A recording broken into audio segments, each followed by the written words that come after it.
with Alert Day coverage now. This is Wave News. Flash flooding in southern Indiana. Look at this. Harrison County hit hard. In Lanesville, residents were evacuated as 8 inches of rain fell in just 1 hour, creating fast and dangerous floodwaters sweeping through parts of town. And in Corydon, the city was shut down for a couple of hours today as emergency responders determined entry was unsafe. We thank you for joining us here at 6. I'm Myra Ansari. And I'm Brian Schlonsky. We want to get right to it this evening and check in with Kevin, standing by with a lot of answers to questions we've had about what comes next, Kevin. Yeah, the bad part is we do have more rain in the forecast. You're looking at a live view from our Corydon camera. These streets were flooded just about an hour and a half ago. That water's receded. The fire department's been out spraying the mud off of the road. We picked up a tremendous amount of water from Lanesville, 8.39 inches of rain in a very short amount of time, and that obviously caused a lot of flooding along the Little Indian Creek. That went from Lanesville down to Corydon. We still have a flood watch in place through noon tomorrow. Parts of central Kentucky, 2, 3, 4 inches of rain. That is tolerable. What's not tolerable was where we had the very heavy pocket of rain across parts of south and eastern Harrison County, southern Floyd into far western Jefferson County. Central Jefferson County took the brunt for us, but it weakened as it moved across, and thankfully it did so. Had we had the intense 6, 7, 8 inches of rain in Jefferson County, it would have been an all-out massive disaster on the concrete that we have. So that would have been a big problem. It was a big enough problem for folks over in the rural area in the towns of Lanesville and Corydon. Yeah, not good there. You'll see that coming up. Tonight, we're watching an area to our north across Illinois and Indiana. That drifts into our region after midnight, so rain chances will be going up. We'll have to keep an eye on the radar overnight tonight. Make sure you have the Wave weather app for updates. All right, thank you, Kevin. And around 8 inches of rain, as we mentioned, falling in just 1 hour in Lanesville. And that heavy rain bringing the Little League ball fields there underwater very quickly. Yeah, there's drone video of this area. And here's the problem. You see all these massive pieces of machinery. Those are there for a construction project. The Indiana Department of Transportation doing work on State Road 62. All their equipment's underwater. Meanwhile, it only took a few minutes in Corydon for the water to take over the downtown area. Yeah, and at one point, crews tried to set up some barricades, but realized that the water was rising too quickly. Eventually, they shut down access to some areas, and as quickly as it rose, the water there has gone down. That's the good news. We saw city crews standing where the water once was, a tractor clearing up the mud and all the debris that was left behind. So here's the sight taking place in both Corydon and Lanesville. Rushing water carrying away debris. And that rushing water forcing people to evacuate from their homes and their jobs. In Lanesville, rescue boats, they were deployed after they got reports of people climbing onto their roofs in need of help. Thankfully, no one had to be rescued. There are also reports of 500-gallon liquid propane tanks just floating around in all the rushing water. Those, thankfully, again, have been located. All of them are accounted for. And we have team coverage in southern Indiana for you. Fernando Garcia-Franceschini is live in Lanesville. Let's start, though, this evening with Wave News reporter for Logan Perrone. He is live in Corydon. And, Logan, this part of Harrison County was really hit hard. I mean, it was hit hard and it was hit quick. Brian, again, you guys saw that time lapse earlier. This is the Little Indian Creek, not so little right now. It creeped up into Corydon from what we're hearing from business owners. Within less than half an hour, they saw it start to rise, and next thing you know, it was in their businesses. Now, it has gone away. Where I'm standing right now was underwater not that long ago, but the creek is still running and rushing very hard. You can actually see that is the Mulberry Street Bridge. We checked in last hour at 5 o'clock with you guys. It's still underwater, but if you can see those little bits of yellow, we're starting to see a little bit more of that bridge come uncovered. Of course, again, things still moving very fast here, just like they were when it flooded into this area. And again, the business owners that we talked to, they had little to do but prepared. Take a listen to what one of them had to say. And it looks like it's only about an inch over the inside. So that shouldn't be as bad. And I know she said her husband and her daughter are on the way to bring some cleaning supplies. We're scared. We're nervous, but we got to clean up now and hope it doesn't come back. And about there, the worry that more rain on the way could cause further problems. I wanted to quickly touch on one thing. We talked with some residents earlier about the flood of 1997 when a trailer on this side of the river went back and hit the bridge that meets where Little Indian Creek meets Indian Creek. Ultimately, they're worried that the same thing could possibly happen with these trailers on the other side.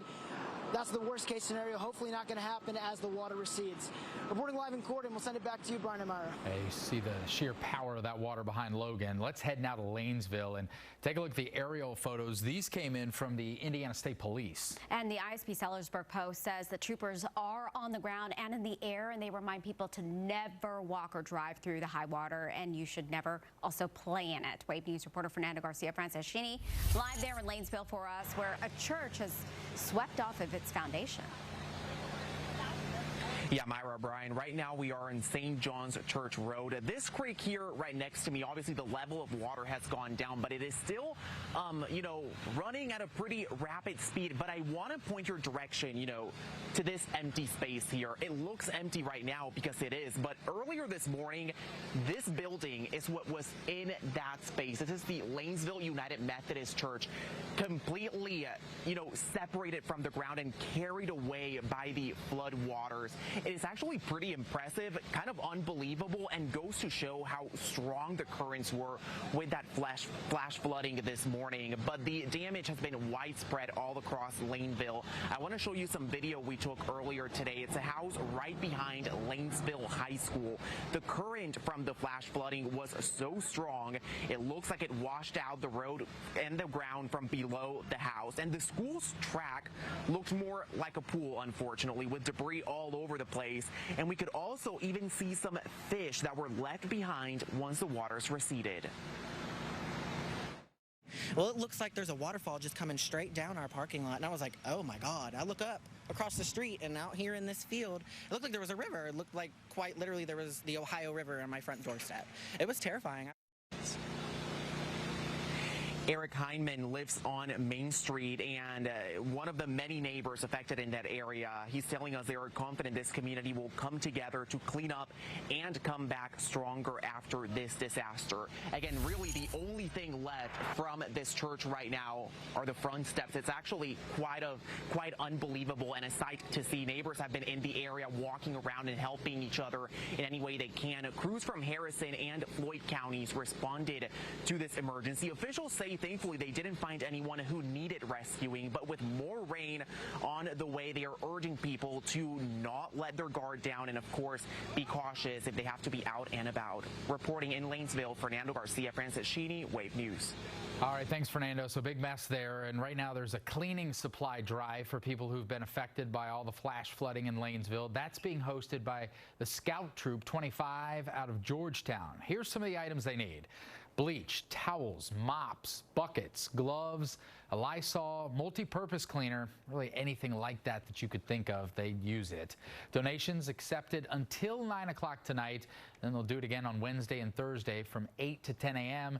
and 6 to 9 p.m. on both of those nights. And people wanting to drop off items, they can take them to the Tunnel Hill Christian Church Activity Center. That's located on 5105 Georgetown Road in Georgetown, Indiana. Donations will be accepted until 9 o'clock tonight, as well as on Wednesday and Thursday. All right, and if we're not on the air and you want to see what's going on with all the flooding situation or any developing weather news, you can download the free Wave Weather app. In that, it's got everything you need to know: traffic for your commute, the weather forecast, the latest news.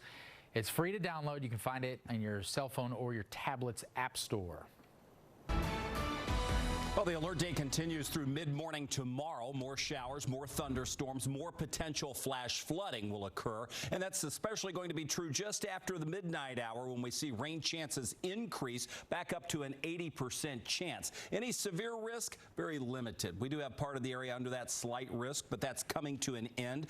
The threat of flooding will not come to an end until mid-morning tomorrow. We'll talk more about your flash flooding threat, the heat and humidity that builds in for a couple of days before our next rain chance, all in the 10-day. All right, busy stuff. Thanks, Kevin. Still to come here on Wave News at 6. It was rough when they started off this year, the Louisville Kings, in their inaugural season, but man, have they turned that around, and the team's kicker, big part of it. We get to talk to him after the break. And what was a traffic stop turned into an excessive force lawsuit against the city? At 6, we're going to look at the video that captured the entire incident that unfolded in Louisville next. This newscast is sponsored by Morgan & Morgan, America's largest injury law firm.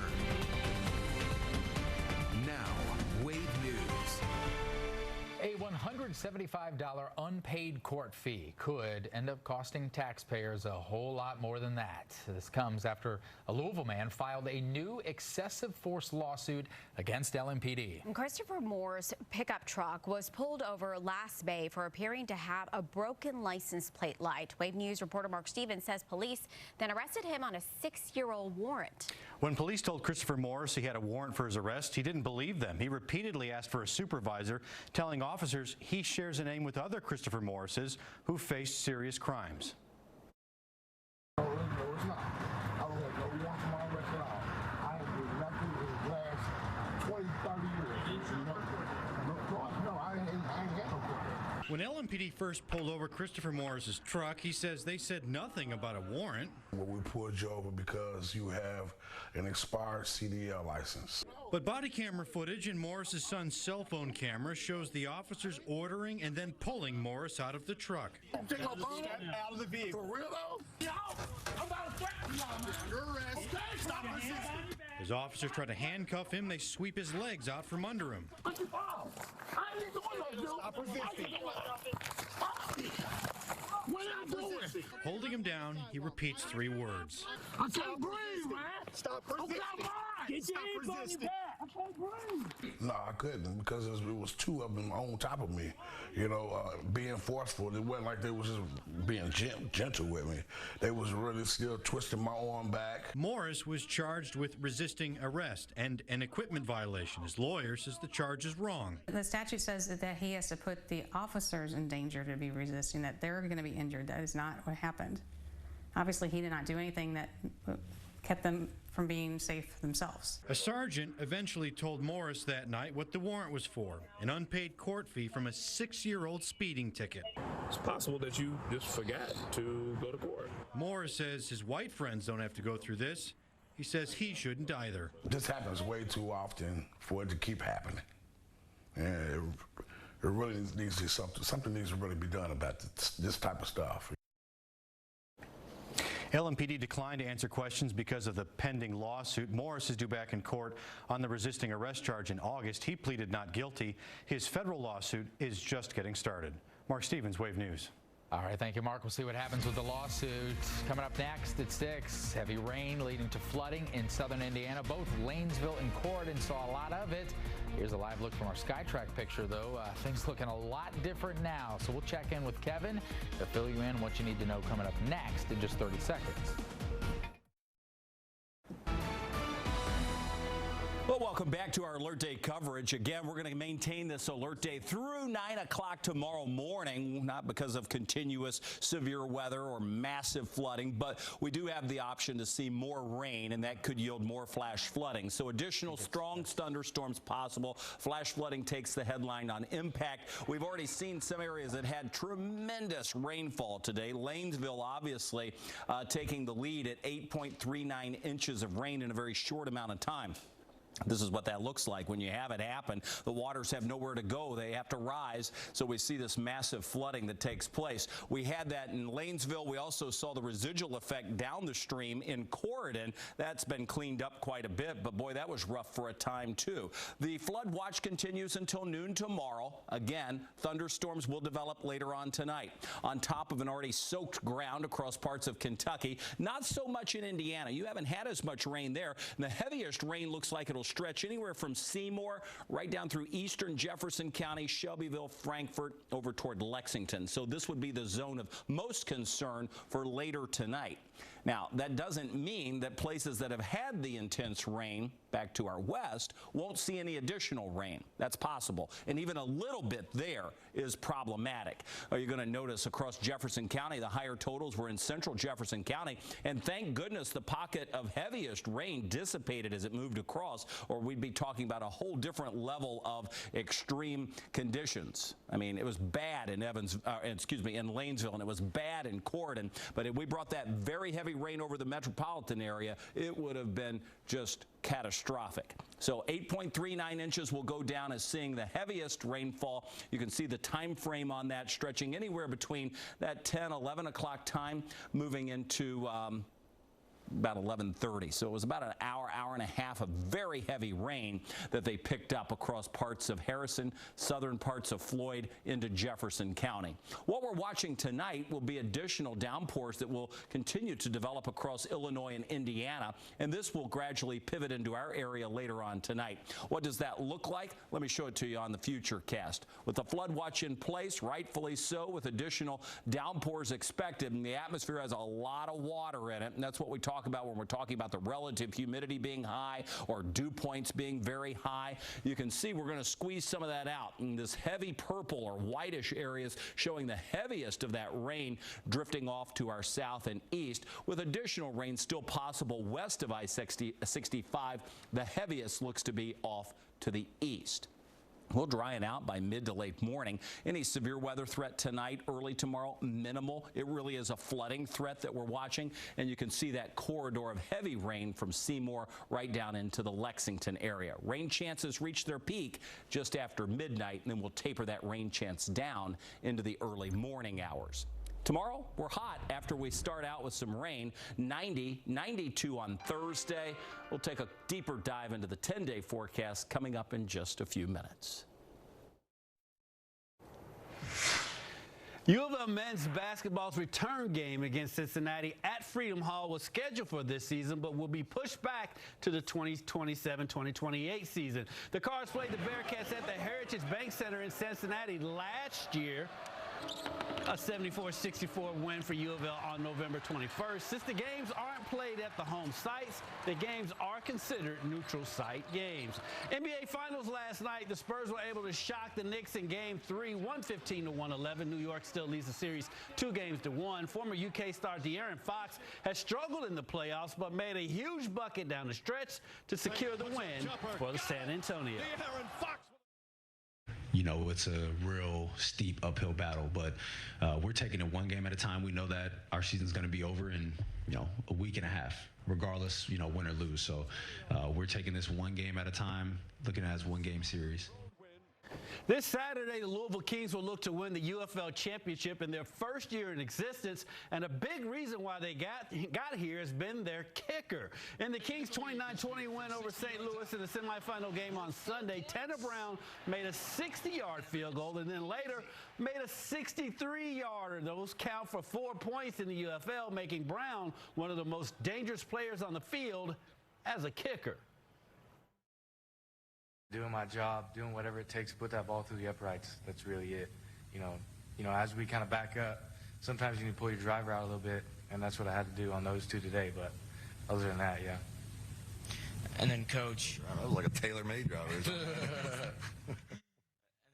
Majors last night, former Trinity star Dalen Lyle came up big from the Nationals. This RBI single proved to be the game winner in a 4-3 win at San Francisco. Lyle is batting .254 with 38 RBI so far this season. This Saturday in D.C. will be Dalen Lyle Bobblehead Day. The first 20,000 fans will receive a Lyle bobblehead at Nationals Park. We'll be right back.